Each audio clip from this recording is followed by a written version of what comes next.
dapat masabutan niya to na sa kagadanan day natatapos ang gabos.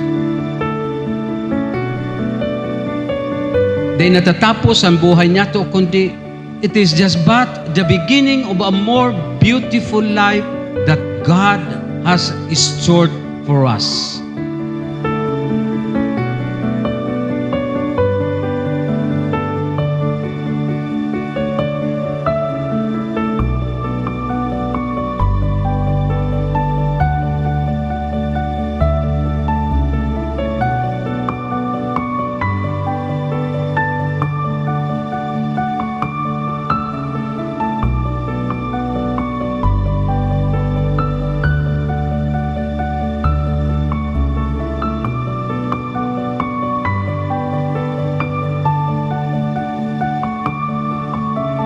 Si Mading Gritchen, kinuana sa sato.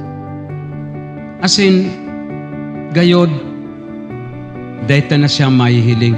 But the truth is, magiging kaibahan manggiraray niya to siya.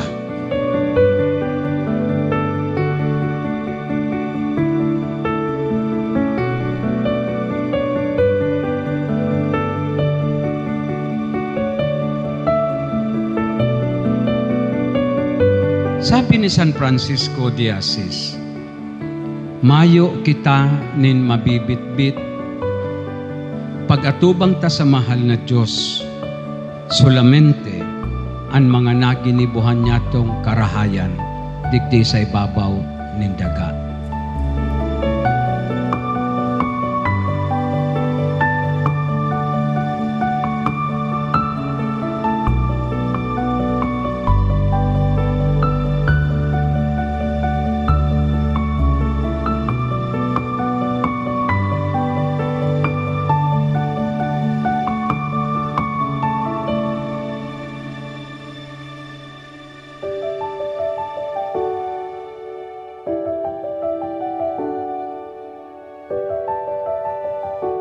Buot mi pong ipaabot ang samuyang pasasalamat sa gabos na nakidumamay sa samuyang pagmundo sa mga ngunyang mga aldaw.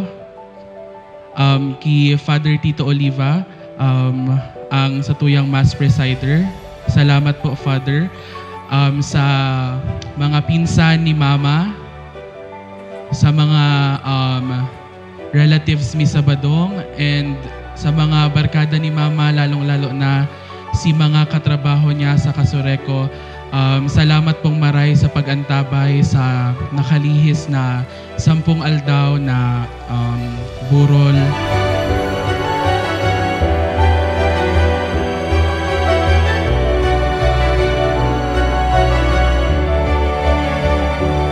Marumduman niya to habang buhay ang gabos na karahayan na naginibo ni Mama.